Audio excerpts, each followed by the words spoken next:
S ಫೈನಲ್ನಲ್ಲಿ RCB ಗೆಲ್ಲುವ ವಿಶ್ವಾಸ ಇದೆ, ಕಾನ್ಫಿಡೆನ್ಸ್ ಇದೆ ಅಂತ ಬೆಂಗಳೂರಿನಲ್ಲಿ CM DK ಶಿವಕುಮಾರ್ ಅವರು ಹೇಳಿದ್ದಾರೆ. ಸೊ ಏನು ಹೇಳಿದ್ರು, ಅಭಿಮಾನಿಗಳಿಗೆ ಈ ಬಾರಿ ಅಂತೂ 100% ಒಂದು ಶುಭ ಸುದ್ದಿ ಅಂತೂ ಸಿಗೋದು ಕನ್ಫರ್ಮ್ ಅಂತ ಹೇಳಿ ಶುಭ ಹಾರೈಸಿದ್ದಾರೆ. ಸೊ ಏನು ಹೇಳಿದ್ದಾರೆ ಕೇಳ್ಕೊಬನ್ನಿ.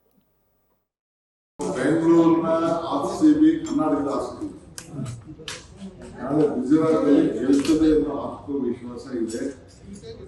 ಎಲ್ಲ ನಮ್ಮ ರಾಜ್ಯದ ಅಭಿಮಾನಿಗಳಿಗೆ, ಕನ್ನಡ ಅಭಿಮಾನಿಗಳಿಗೆ, RCB ಅಭಿಮಾನಿಗಳಿಗೆ ಈ ಸತಿ ಗೆದ್ದು ನಮ್ಮ ಗೌರವವನ್ನು ಉಳಿಸ್ತದೆ ಅಂತೇಳಿ ನಂಬ್ಕೊಂಡಿದ್ದೀನಿ.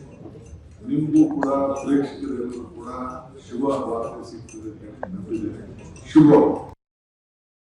ನಾನು ಕ್ರಿಕೆಟ್ನ ದೊಡ್ಡ ಅಭಿಮಾನಿ. ಫೈನಲ್ನಲ್ಲಿ RCB ಗೆಲ್ಲುವಂತಹ ಶಕ್ತಿ ಕೊಡಲಿ ಆ್ಯಂಡ್ ಆಟಗಾರರಿಗೆ ಇನ್ನಷ್ಟು ಎನರ್ಜಿ ಬರಲಿ ಅಂತ ನಾನು ದೇವರಲ್ಲಿ ಪ್ರಾರ್ಥಿಸ್ತೇನೆ ಅಂತ ಸಚಿವೆ ಲಕ್ಷ್ಮಿ ಹೆಬ್ಬಾಳ್ಕರ್ ಅವರು ಹೇಳಿದ್ದಾರೆ. ಹಾಗೆ ಶುಭ ಹಾರೈಸಿದ್ದಾರೆ ಕೂಡ. ಸೊ ಈ ಬಾರಿ ವಿರಾಟ್ ಕೊಹ್ಲಿ ಸೇರಿ ಎಲ್ಲರೂ ಚೆನ್ನಾಗಿ ಆಟ ಆಡಲಿ, ತಾಯಿ ಚಾಮುಂಡೇಶ್ವರಿ ಕೃಪೆ ಇರಲಿ ನಮ್ಮ ತಂಡಕ್ಕೆ ಅಂತ ಹೇಳಿದ್ದಾರೆ. ನಾನು ನಮ್ಮ RCB ತಂಡದ ಪ್ರತಿಯೊಬ್ಬ ಆಟಗಾರರಿಗೆ ನಾನು ತಾಯಿ ಚಾಮುಂಡಿಯವರ ಆಶೀರ್ವಾದವನ್ನು ಕೇಳಲಿಕ್ಕೆ ಬಯಸ್ತೇನೆ. ಎಲ್ಲ ದೇವಾನುದೇವತೆಯರ ಆಶೀರ್ವಾದ ಕೇಳಲಿಕ್ಕೆ ಬಯಸ್ತೇನೆ.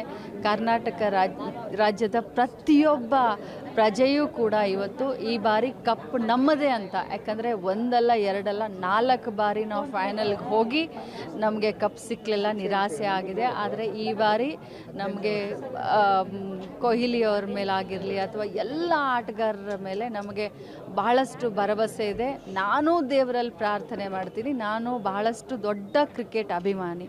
ನಾನು ದೇವರಲ್ಲಿ ಪ್ರಾರ್ಥನೆ ಮಾಡ್ತೀನಿ, ಈ ಬಾರಿ ಕಪ್ಪು ನಮ್ಮದೇ, ನಾವು ಗೆದ್ದೇ ಗೆಲ್ತೀವಿ.